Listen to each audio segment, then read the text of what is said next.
Vamos à nossa reflexão. Mateus capítulo 6. Eu vou ler o capítulo inteiro. Vou falar de alguns versículos depois, ok? Mas vou ser bem breve. Eu acho que tem 34 versículos, mas eu quero rapidinho acompanhar com vocês. Guardai-vos de fazer a vossa esmola diante dos homens, para serdes vistos por eles. Aliás, não tereis galardão junto de vosso Pai que está nos céus. Quando, pois, deres esmola, não faça tocar a trombeta diante de ti, como fazem os hipócritas nas sinagogas e nas ruas, para serem glorificados pelos homens. Em verdade vos digo que já receberam o seu galardão. Mas quando tu deres esmola, não saiba a tua mão esquerda o que fez a tua direita, para que a tua esmola seja dada ocultamente, e teu Pai que vê em secreto te recompensará publicamente. E quando orares, não sejas como os hipócritas, pois se comprazem em orar em pé nas sinagogas e nas esquinas das ruas, certo, para serem vistos pelos homens. Em verdade vos digo que já receberam o seu galardão. Mas tu, quando orares, entra no teu aposento e, fechando a tua porta, ora ao teu Pai que vê o que está em oculto, e teu Pai que vê o que está em oculto te recompensará. E orando, não useis de vãs repetições como os gentios, que pensam que por muito falarem serão ouvidos. Não vos assemelheis, pois, a eles, porque vosso Pai sabe o que vos é necessário antes de vós lhe pedirdes. Portanto, vós orareis assim: Pai nosso que estás no céu, santificado seja o teu nome, venha o teu reino, seja feita a tua vontade na terra como no céu. O pão nosso de cada dia dá-nos hoje, perdoa-nos as nossas dívidas, assim como nós perdoamos os nossos devedores. Não nos induzas à tentação, mas livra-nos do mal, porque teu é o reino, o poder e a glória para sempre. Amém. Porque se perdoardes os homens as suas ofensas, também o vosso Pai Celestial vos perdoará a vós. Se, porém, não perdoardes os homens as suas ofensas, também vosso Pai não perdoará as vossas ofensas. E quando jejuardes, não vos mostreis contristados como os hipócritas, porque desfiguram o rosto para que aos homens pareça que jejuam. Em verdade vos digo que já receberam o seu galardão. Porém tu, quando jejuares, unge a cabeça, lava o rosto, para não parecer aos homens que jejuas, mas sim a teu Pai que está em oculto, e teu Pai que vê o que está em oculto te recompensará. Não ajunteis tesouro na terra, onde a traça e a ferrugem tudo consome, e onde os ladrões minam e roubam. Mas ajuntai tesouro no céu, onde nem a traça nem a ferrugem consome, e onde os ladrões não minam nem roubam. Porque onde estiver o vosso tesouro, aí estará também o vosso coração. A candeia do corpo são os olhos.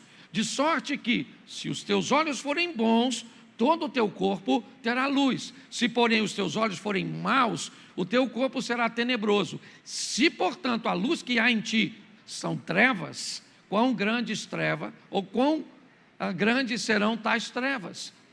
Ninguém pode servir a dois senhores, porque ou há de odiar um e amar o outro, ou se dedicará a um e desprezará o outro. Não podeis servir a Deus e a Mamon. Por isso vos digo: não andeis cuidadosos quanto à vossa vida, pelo que haveis de comer ou pelo que haveis de beber, nem quanto ao vosso corpo, pelo que haveis de vestir. Não é a vida mais do que o mantimento, e o corpo mais do que a vestimenta? Olhai para as aves do céu, que não semeiam, nem cegam, nem ajuntam em celeiros, e vosso Pai Celestial as alimenta. Não tem de vós muito mais valor do que elas? E qual de vós poderá, com todos os seus cuidados, acrescentar um côvado à sua estatura?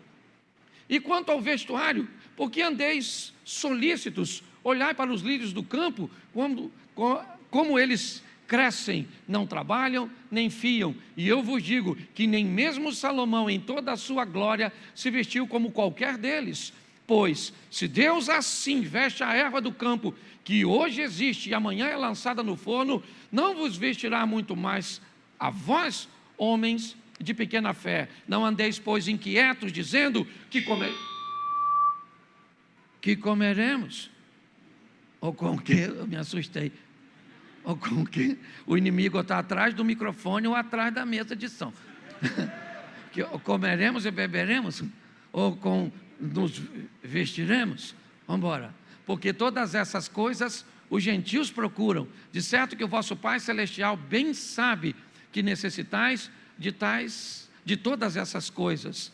Mas buscai primeiro o reino de Deus e a sua justiça, e todas essas coisas vos serão acrescentadas. Mas não vos inquieteis, pois, pelo dia de amanhã, porque o dia de amanhã cuidará de si mesmo, basta a cada dia o seu mal. Primeira coisa, eu li um capítulo que não gastei nem 3 minutos, o que significa, se você dedicar pelo menos um pouquinho, tá certo? Você consegue ler a palavra do Senhor, tá certo? E eu quero pegar esse texto e fazer algumas reflexões, porque a variedade de assuntos cujos quais Jesus aborda nesse capítulo é uma aula extraordinária.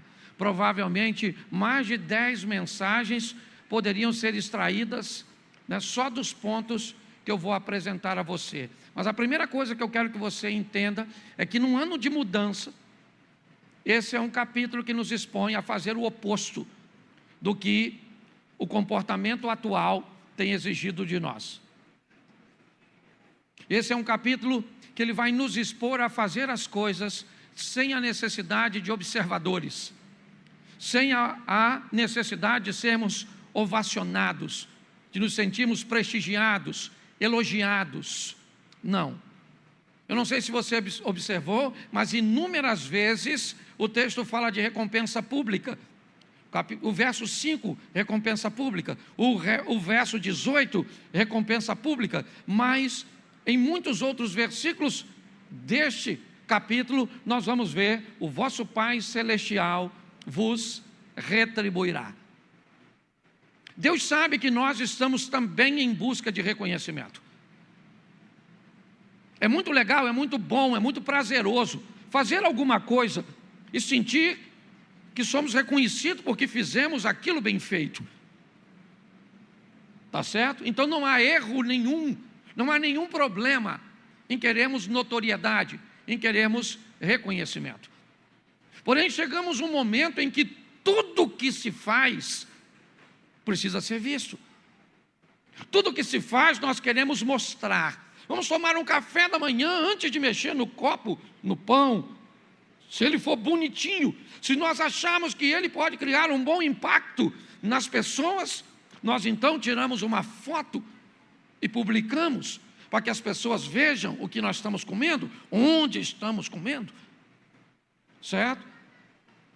Ou seja, fazer as coisas e não ser visto hoje é basicamente um absurdo.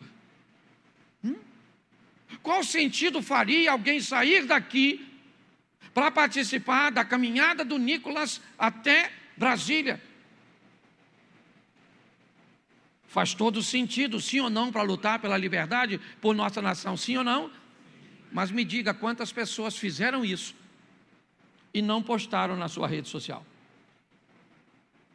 Provavelmente nenhuma. Todas aquelas pessoas que foram participar, provavelmente elas tiraram uma foto e publicaram no seu Instagram, mandaram na sua rede de WhatsApp, certo? Fizeram um vídeo para o TikTok. Por quê? Porque a exposição de que eu preciso ser visto, ela está sendo impregnada na nossa mente. Só que o capítulo 6 de Mateus, Jesus traz uma informação que talvez seja extremamente atualizada para este momento, mas que vai na contramão de tudo que nós temos visto. Hoje, quem não é visto não é lembrado. Eu preciso postar para que as pessoas vejam. eu gostaria de ter um like, uma curtida e um comentário positivo, mas eu só mostro o que me convém. As coisas que faço de errado eu não encaro, eu escondo. Eu sonego as informações porque elas não me trazem glória, não me trazem honra.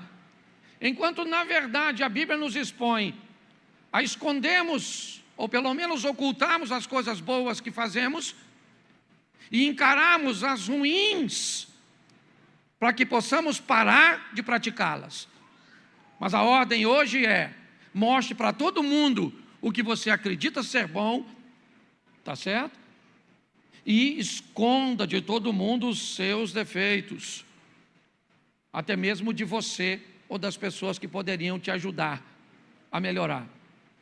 Então nós vamos olhar nesse capítulo alguns versículos que no ano da mudança pode nos nortear bastante para um novo estilo de vida. O verso 1 diz assim, não precisa colocar na tela não, tira para não chamar a atenção deles. Isso. Guardai-vos de fazer a vossa esmola diante dos homens, para serem vistos por eles. Não tendes galardão do vosso Pai, né? Aliás, se você fizer isso, não terá galardão diante de vosso Pai que está nos céus. Preste atenção se você gosta de ser generoso. Você gosta de ser alguém que ajuda as pessoas. Você gosta de ser alguém, certo? Que trabalha na sua vida com generosidade. Jesus disse: se você quer ser generoso e quer receber de Deus sobre essa generosidade, faça isso sem mostrar aos homens. Faça como o bom samaritano na história narrada por Jesus, que encontra alguém caído no caminho, o ajuda, certo? Coloca num ambiente, num abrigo, paga a despesa. Quem é aquele homem? Aquele homem é alguém que ele não conhecia, não sabia quem era.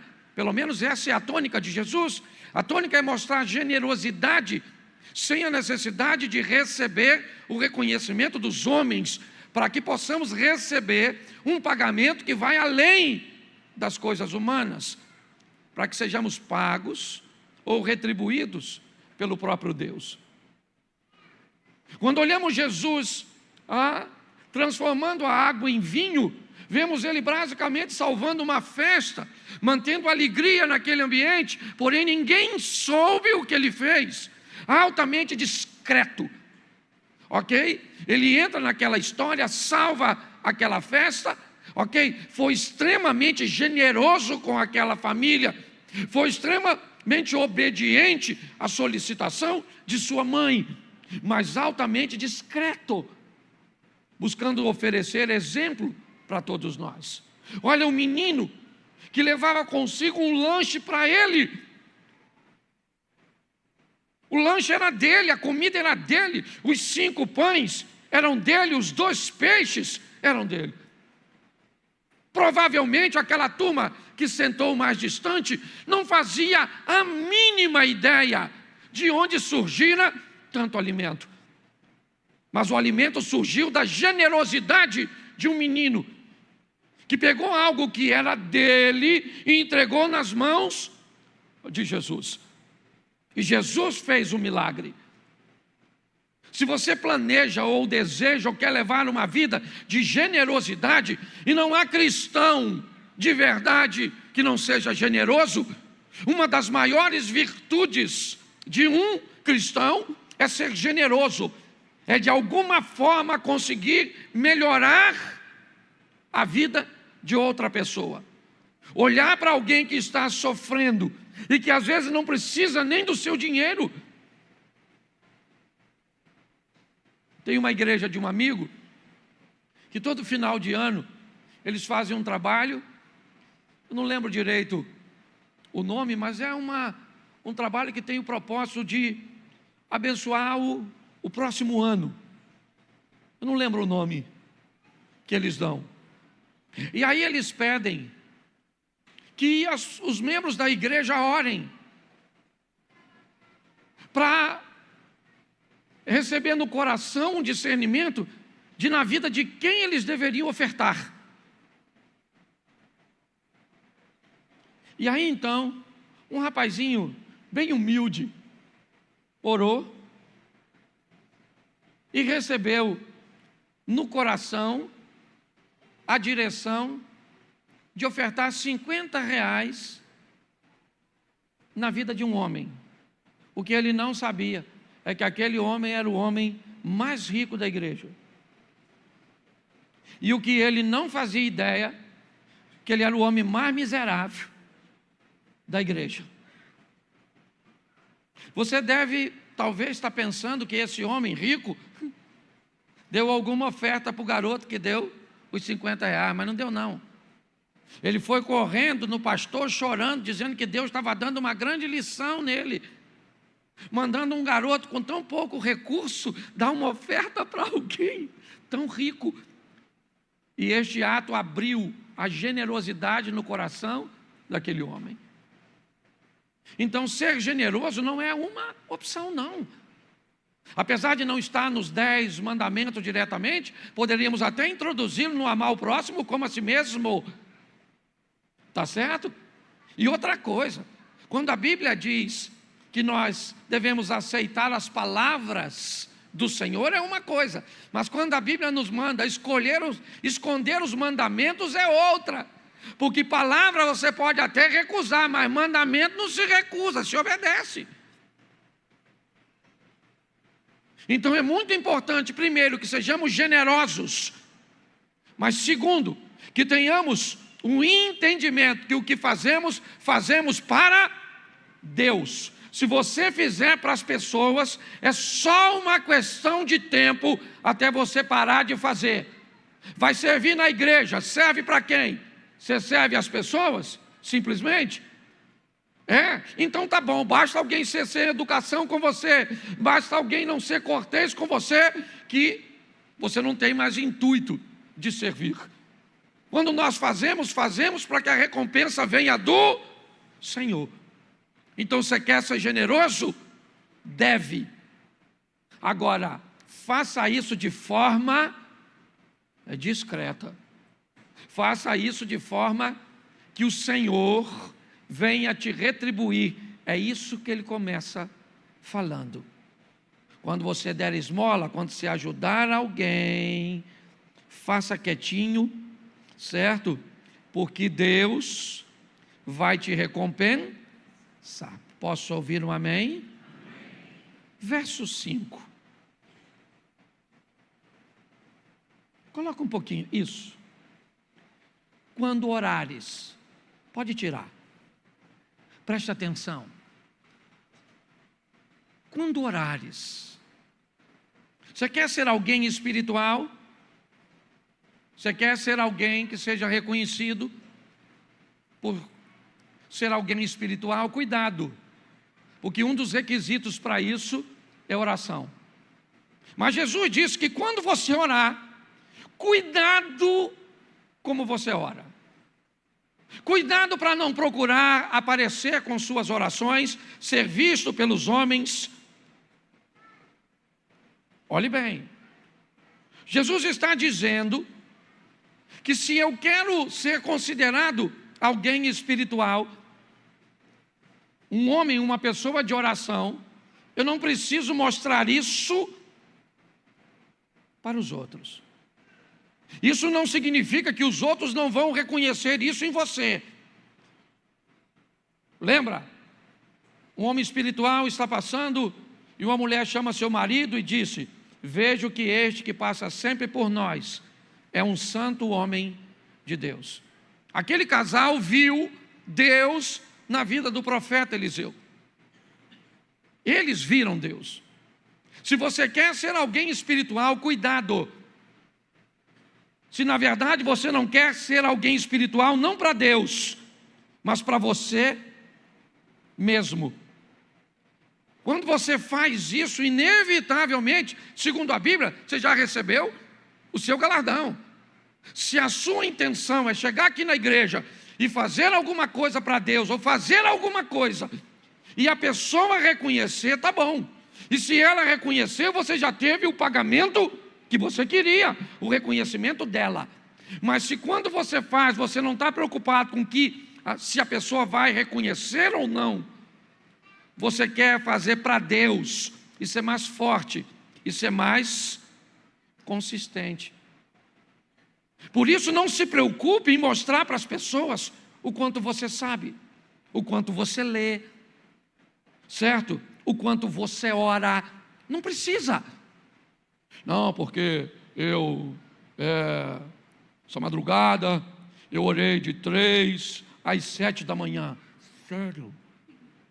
Caraca, Edalmo. Pô, tu orou de 4 horas, maluco. Poxa. Às vezes a imaturidade faz a gente fazer isso. Uma vez, eu vou falar de mim porque eu não gosto de falar dos outros. Eu quis mostrar que eu estava orando. E era de madrugada, o que eu fiz?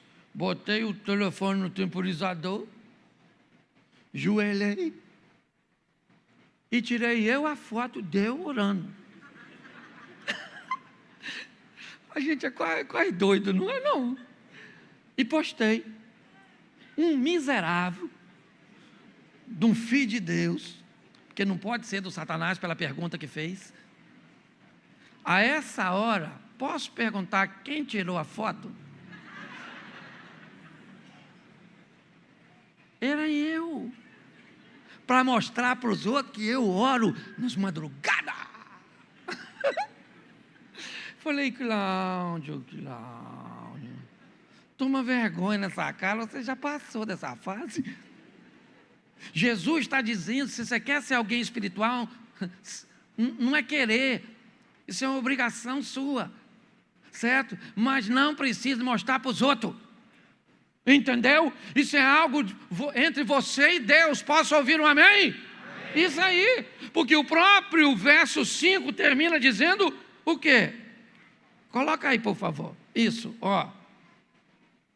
Verso 5, para serem vistos pelos homens, em verdade vos digo que ele já recebeu o seu, pronto, mostrou para os homens, eles reconheceram, acabou, está certo. Mas, se fazemos para Deus, talvez a recompensa, não vou dizer o pagamento, mas a recompensa seja de médio a longo prazo, e nós somos muito imediatistas, queremos o resultado na hora.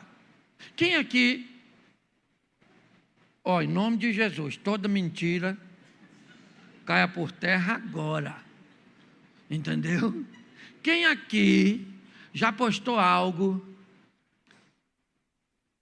e mediu suas curtidas com a de uma outra pessoa? Que igreja boa! Caraca, só você, irmão. Poxa, fiquei triste. Eu vou levantar a mão para você não ficar sozinho, porque eu também fiz, beleza? Certo? Mas preste atenção, ser visto é muito importante, é verdade. Só que Jesus está afirmando aqui, certo? Seja na generosidade, seja na espiritualidade, é importante nós entendermos, se as pessoas já te deram o que você precisava, não espere receber nada quando chegar no reino de Deus. E a Bíblia nos diz que lá tem algo chamado galardão, que ainda bem que não há inveja, não há nada, que a minha cabeça não consegue entender. Se eu chegar lá, tiver na sua cabeça assim, uma coroa com mais pedra do que a minha, eu vou tomar dele, eu vou. Você consegue entender isso? Jesus está nos alertando sobre coisas muito preciosas, ok? Vamos lá, vamos pular aqui, para adiantar, no verso 16, outro tema. Ele já falou de generosidade, falou de oração, agora ele fala de jejum. Quando jejuardes, não mostreis contristado como os hipócritas. Preste atenção, eu tratei aqui, certo? O jejum, pode tirar por favor, como um ambiente de intimidade com Deus. Olha só. Então eu gostaria de dar algumas dicas quando você for jejuar. Não vai na casa dos outros na hora da comida.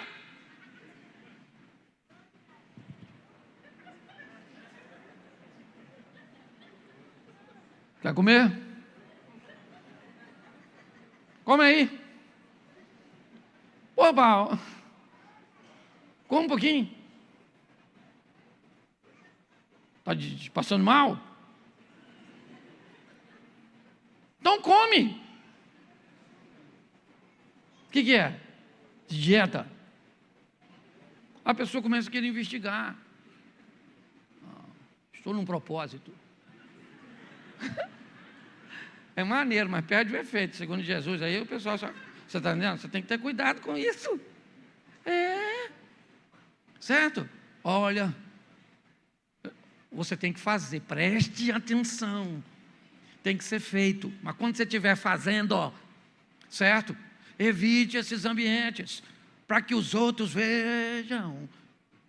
Certo? Ninguém precisa saber o quanto você jejua, o quanto você ora, o quanto você é íntimo de Deus. Não!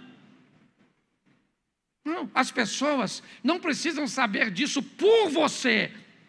Elas vão saber disso por outras pessoas através da sua vida, do seu testemunho. Posso ouvir um amém? Tudo num versículo só. Deixa eu te perguntar, presta atenção. Tu já ouviu falar num cara chamado Ananias na Bíblia? Quem é ele, o famoso Ananias? Fala para mim, qual é o episódio que você lembra dele? Ele vendeu o terreno. Não, esse aí é outro. É o outro Ananias, o do vendeu o terreno, o munheco de Samambaia. É outro. Você conhece um outro Ananias? Ele estava lá na casa dele. Presta atenção se isso não é intimidade. O cara está na casa dele. O anjo do Senhor falou: Ananias, estou precisando de tu para fazer uma oraçãozinha para um cara ali. Quem? Saulo. Ananias falou: você sabe quem é que você está mandando eu ir? Você é chefe de grupo de extermínio. Esse tal de Saulo. Você vê. Comando Vermelho lá de Israel. O senhor... Não vai rolar não, porque... Não, os caras matadores de... Você não conhece ele não, né? Não é nem bom só conhecer, porque é uma pessoa... O Ananias, que você não fazia nem ideia que ele existia, foi o cara que Deus mandou orar para que Paulo recuperasse isso é intimidade, sim ou não? E ninguém sabia quem ele era. Quando alguém ouvia o testemunho de Paulo, provavelmente o Paulo falava. Certo? Estava cego lá e Deus falou com um servo dele. Como é que é o nome? Ananias. Um homem de Deus que ouvia a voz do Senhor, sim ou não? Íntimo de Deus. É verdade. Então eu vou te dar algumas coisas que podem ajudar muito a vida de outra pessoa. Talvez não tanto a sua. Segundo os ensinamentos de Jesus, de se manter em oculto em determinados ambientes. Quando for falar com alguém, evite a expressão Deus falou comigo. Evite. Talvez seria melhor você dizer Deus colocou no meu coração. Porque se eu te perguntar como é que Deus falou contigo, vai dar ruim para você. Então me diz como é que Deus falou com você. Ele falou com você? Presta atenção, fala. Ok? Que tipo de comunicação ele usou? Verbal? Então tá bom. Não foi verbal, então tá certo. Então me diga como é que ele falou com você. Pode ter falado por sinais? Então tá bom. Nós temos. Mas quando você diz Deus colocou no meu coração, quando você troca a expressão Deus me mandou pela expressão eu senti de Deus de fazer isso, eu vivi uma experiência assim, né? Vou contar nesse contexto. Aqui, eu estava numa lanchonete com um amigo, na minha viagem agora, e de repente eu falei para ele: cara, eu vou ao banheiro, pede 2 cafés para nós. Aí ele disse: tá bom. Enquanto eu fui no banheiro, eu tive uma percepção, é como se algo mexesse no meu coração e dissesse assim: pega $200 e coloca no bolso dele quando voltar. Mas pensa numa coisa que foi forte, o sentimento. Eu não ouvi uma voz, não, sabe, mas foi aquele impulso, não tinha motivo para fazer aquilo. Quando eu voltei do banheiro, peguei os $200, ele já estava na fila do Starbucks, e aí ele estava no telefone, eu peguei os $200 e coloquei no bolso dele, da frente. E ele pensou que eu estava dando o dinheiro a ele para pagar o café. Ele não fazia a menor ideia. Terminou a ligação, ele escreveu alguma coisa e meteu a mão no bolso. Quando ele olhou, $200. Aí ele me olhou, meio que apavorado. Aí eu falei: o que foi, cara? Ele falou: o que é isso? Eu falei: eu fui no banheiro e senti no meu coração que eu tinha que colocar $200 no seu bolso. Aí ele pegou o telefone, abriu e me mostrou a conversa dele com a mulher. Meu amor, eu recebi uma multa e transfere $200 para pagar. Por quê? Eu não sei. Os $200 não mudou em nada a vida dele, não mudou em nada a minha, mas Deus quis mostrar naquele momento o cuidado que tinha para com ele nas pequenas coisas, porque o Deus que está conosco e que nós servimos, cuida dos detalhes da nossa vida. Eu não sei o que você está atravessando, eu sei que há um Deus no céu, certo? Que move-se para socorrer você. Posso ouvir um amém? É assim que funciona. Mas, certo? Nós temos que entender a importância. Até esse presente momento, Jesus fala de 3 coisas. A importância de sermos discretos na generosidade. A importância de sermos discretos em nossas orações. E a importância de sermos discretos na nossa intimidade, no nosso jejum. Posso ouvir um amém? Agora ele muda. E vamos para o verso 19. Não ajunteis tesouro na terra, onde a traça e a ferrugem tudo consome, e onde os ladrões minam e roubam. Verso 20. Mas ajuntai tesouro nu, preste atenção, porque Jesus agora vai falar sobre a prioridade e a importância. Olha só, 2 coisas extraordinárias. A Bíblia diz que o dinheiro responde por tudo, ok? O dinheiro responde por tudo. Então nós precisamos dele. Não vem com essa conversa não. Dívida não se paga com fé, entendeu? Dívida se paga com dinheiro, ok? E eu sou um pouco mais conservador. Se possível, se quer viver numa vida tranquila, arrume o dinheiro primeiro e pague e compre depois. Nem sempre é possível, mas se possível for, saiba de uma coisa: quando você dorme sem dívida, o sono é mais tranquilo. É assim que funciona. E aqui nós vemos Jesus, depois de falar de sermos discretos, certo? Na nossa generosidade, discreto em nossas relações, discreto em nosso jejum, ele fala da importância das coisas e o nível de prioridade. Se quer juntar tesouro, ajunte tesouro no céu. Aí complicou, vou entrar na mensagem, certo? Do Emerson. Como é que eu ajunto tesouro no céu? Como é que eu vou mandar tesouro para lá. Pare e pense. Ele diz, tesouros da terra, isso a gente sabe o que é. Dinheiro, carro, bens. Mas tesouro do céu, obviamente, que a Bíblia está falando de galardão. Daquilo que nós vamos receber quando chegarmos na glória. Mas aqui ele estabelece algo precioso. Certo? Ele diz, não ajunteis tesouro aqui, onde traça, ferrugem e ladrão pode corroer. Mas ajunte tesouro no céu, onde traça, ferrugem e ladrão não roubam. O que a Bíblia está nos ensinando, pelo menos Jesus, está nos ensinando a lidar com as coisas que são importantíssimas na nossa vida. Porém, o reino do céu é prioridade, desde o primeiro versículo da Bíblia. Certo? No princípio cria Deus céus e terra. Quer outro? Buscai primeiro o reino de Deus e a sua justiça, e todas essas coisas vos serão acrescentadas. Quer outro? O que eu acabei de dar a vocês. Não ajunte tesouro aqui na terra.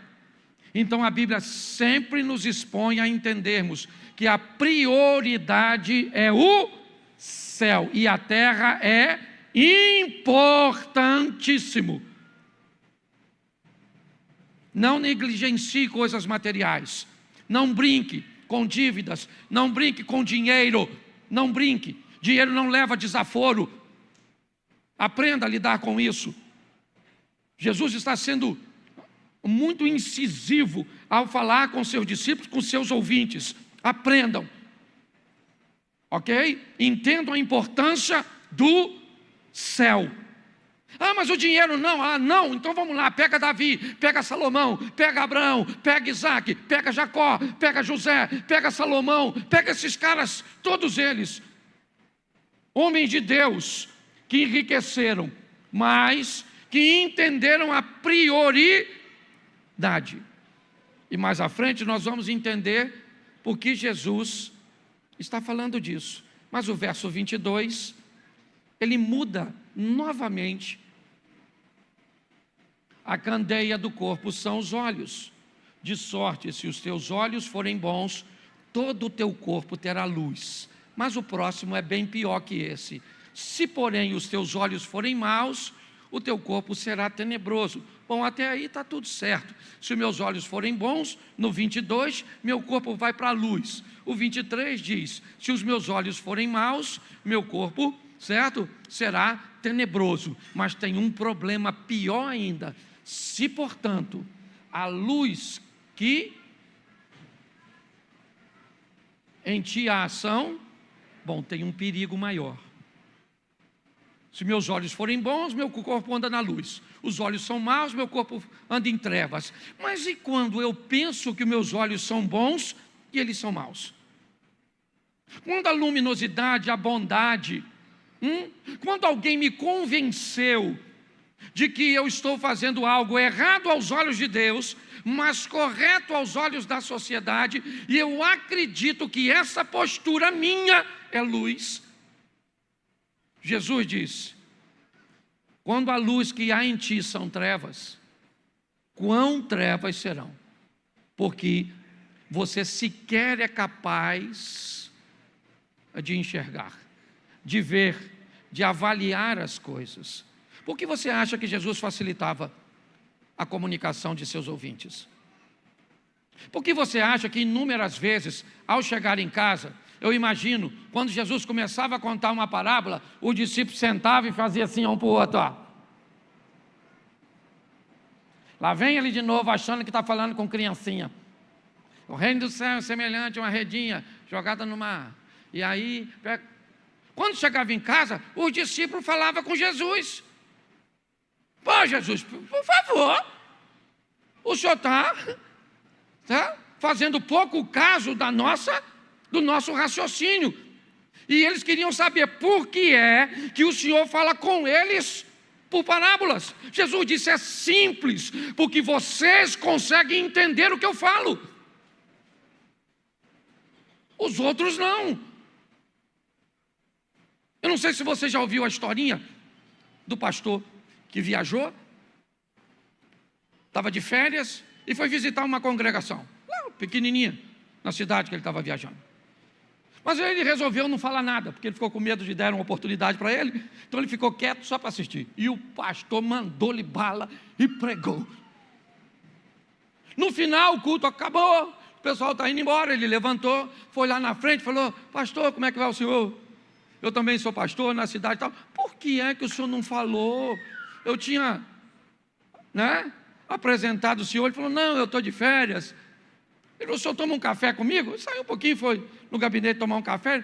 Foi bom, o senhor vem de cidade grande, uma experiência. Eu já estou aqui há 3 anos, não converte ninguém, a igreja não cresce. O senhor poderia me dar uma dica? E o pastor olhou para ele com muito amor e disse: olha, eu acho que o senhor está dando comida para girafa. Ele disse: comida para girafa? Não entendi. Ele diz: o senhor tem ovelhas, mas está dando comida para girafa. Ele falou: mas o que é isso? O senhor está usando uma linguagem, o senhor está falando coisa que esse povo não está entendendo nada. Se o senhor der comida para a ovelha, a girafa pode baixar o pescoço e comer lá embaixo. Mas se o senhor dá comida para a girafa, a ovelha não pode ir lá em cima para comer.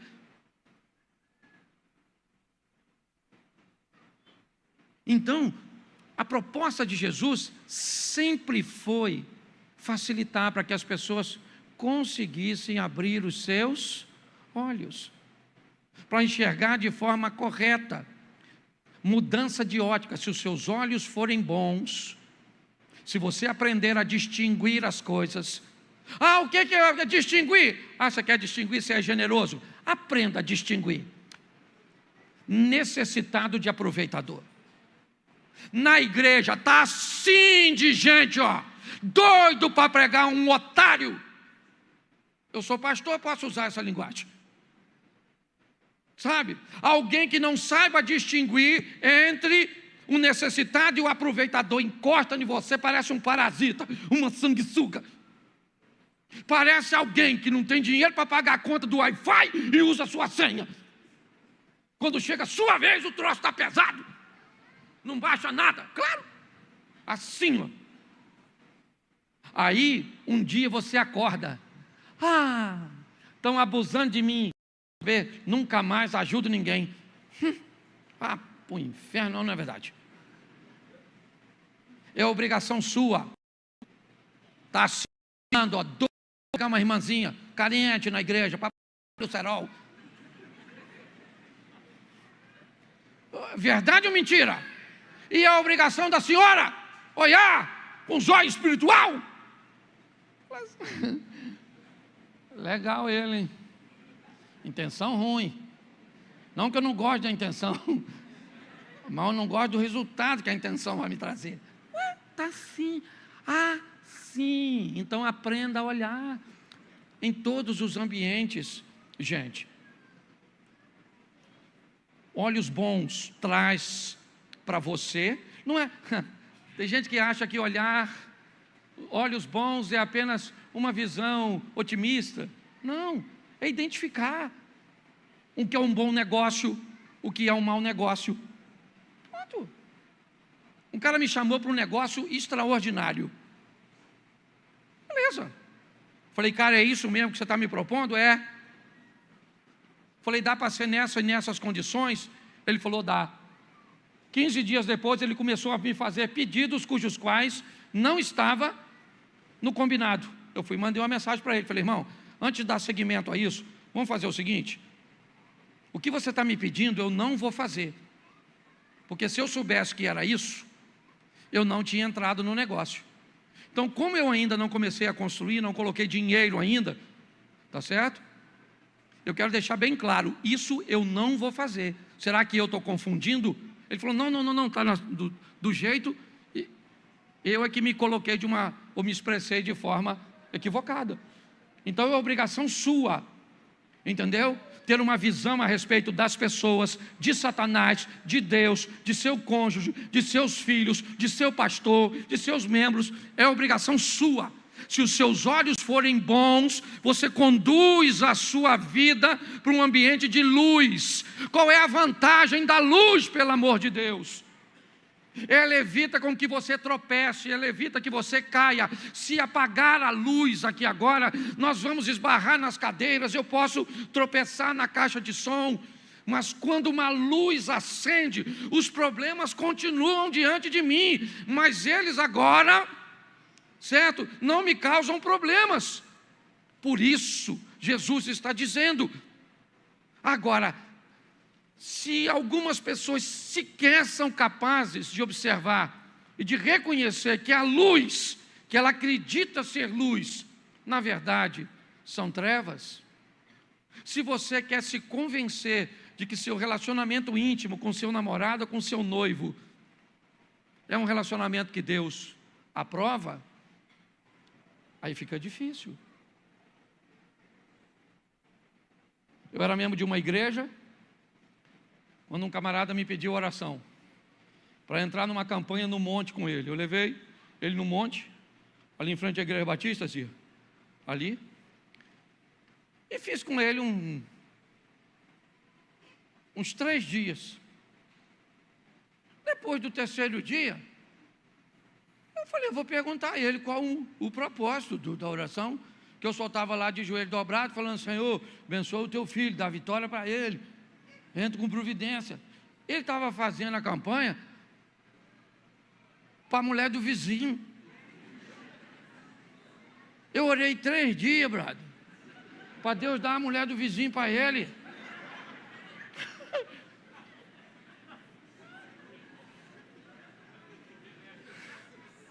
Você consegue entender? Isso é um assunto, eu estou brincando, primeiro isso é sério, não estou contando história não, aconteceu mesmo. Então, a Bíblia diz que você precisa colocar luz, certo? Se as trevas estiverem, e se os seus valores estiverem misturados, você está na luz e acha que está em trevas, está com visão noturna. Parece daquele CEO, sabe aquele CEO do soldado americano?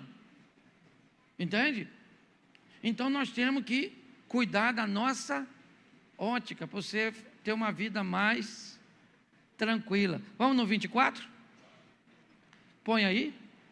Agora a gente talvez consiga entender aquele outro lá, do guardar tesouro no céu e não na terra. Ninguém pode servir a 2 senhores, porque há de odiar um e amar o outro, ou se dedicará a um e desprezará o outro. Não pode servir a Deus e a mamon. A palavra mamon aqui, por favor, não há indício de que seja um Deus, ok? A palavra mamon indica riquezas, tá certo? Só que Jesus está fazendo uma comparação, que a riqueza oferece um conforto, uma garantia, uma segurança tão grande, certo? Que você pode até acreditar que a riqueza é um Deus, até se deparar com um problema cujo qual o dinheiro não resolve. Aí você descobre, certo? Que apesar de parecer com Deus, ele não é Deus. Então Jesus está tentando nos dizer o seguinte: o que é Deus? Deus é Senhor. O que é dinheiro? Dinheiro é servo. O que é Deus? Deus é. E o que é dinheiro? Dinheiro é. Quando Deus, ou quando o dinheiro vira Senhor, Deus vira servo. Não dá para ter os dois no mesmo patamar. É isso que Jesus está dizendo. Se o dinheiro é seu Senhor, Deus vira seu servo. Se Deus é seu Senhor, o dinheiro vira seu servo. Se o dinheiro é seu Senhor, você tem medo de perdê-lo e está disposto até desobedecer a Deus e perder a intimidade com Ele, porque Deus não é seu Senhor, Deus é seu servo. Mas se Deus é seu Senhor, você tem medo de perder a Deus e não de perder dinheiro. É assim que funciona. Isso é uma continha muito simples, tá certo? Isso foi um estilo de vida que eu aprendi a colocar. Se tudo que eu tenho é de Deus, tudo que é de Deus é meu. É simples. Pega tudo que você tem e entrega a Ele, certo? E eu não estou falando de grana só não, estou falando de vida, estilo de vida, certo? Aqui nós falamos de uma forma bem sóbria sobre dinheiro. Então, Jesus está dizendo, não dá para servir a dois. Um é servo, o outro é senhor. Não dá para os dois serem servos e não dá para os dois serem senhor.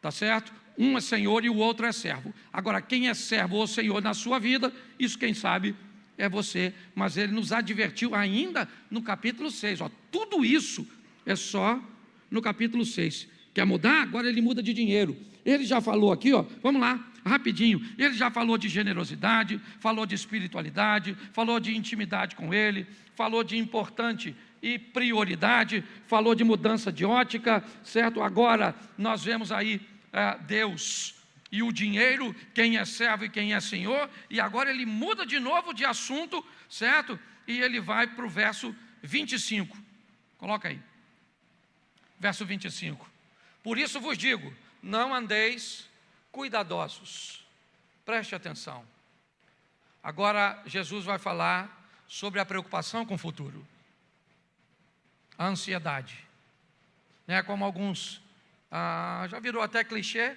dizendo que o que é estresse, estresse é excesso de passado, não, perdão, a depressão, excesso de passado, estresse, excesso de presente, ansiedade, excesso de futuro. Então Jesus agora está falando, tenha controle da ansiedade, é isso que ele está dizendo, por isso vos digo, não andeis cuidadosos quanto às preocupações, comer, beber, vestir, todas essas preocupações com o futuro.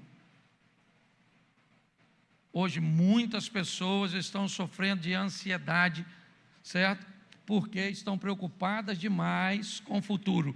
E qual é o motivo dessa preocupação?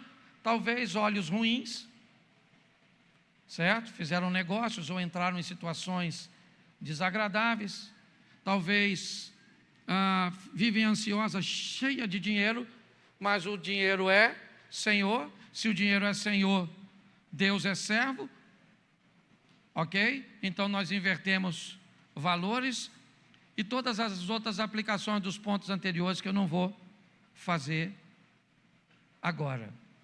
Mas o verso 34, o último verso desse versículo, diz o seguinte: não vos inquieteis, olhe bem, ainda falando, pelo dia de amanhã, porque o dia de amanhã cuidará de si, basta cada dia o seu mal. O dia de amanhã, olha bem, trará consigo o seu mal. Bom, que fique claro, você só tem amanhã se conseguir sobreviver ao hoje. Se você não conseguir sobreviver o hoje, não há amanhã para você. Isso não significa que você vai morrer hoje, não. Não. Você pode acordar amanhã sem ter um amanhã para viver. Sem motivação, sem propósito, sem nada.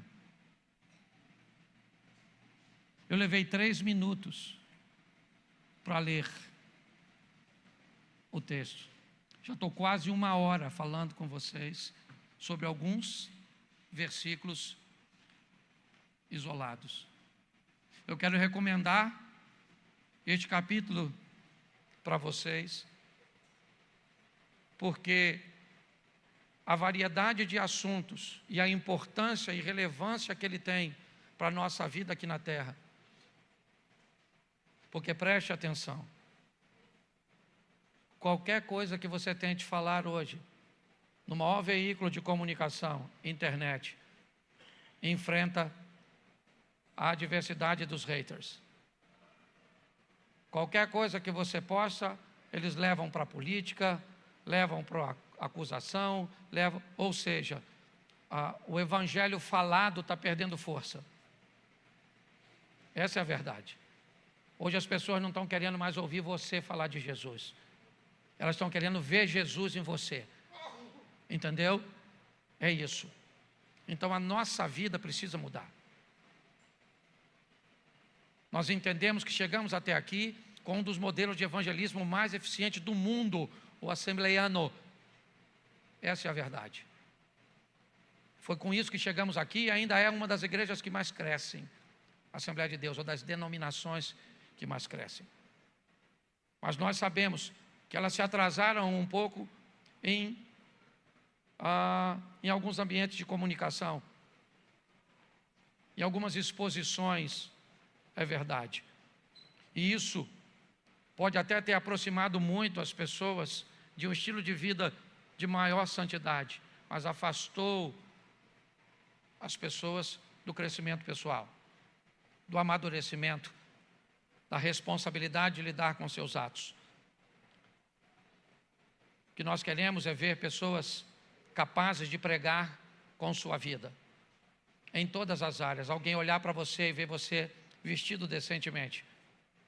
Alguém olhar para você e ver você com uma vida que talvez não seja tão regalada como a daquele rico, da parábola do rico e Lázaro, mas uma vida decente, íntegra. Alguém olhar para você e ver em você uma pessoa de oração, uma pessoa misericordiosa. É isso que nós queremos. Uma qualidade de vida, certo? E juntos seremos capazes de cuidar, é verdade, de algumas pessoas que por algum motivo não conseguem alcançar isso.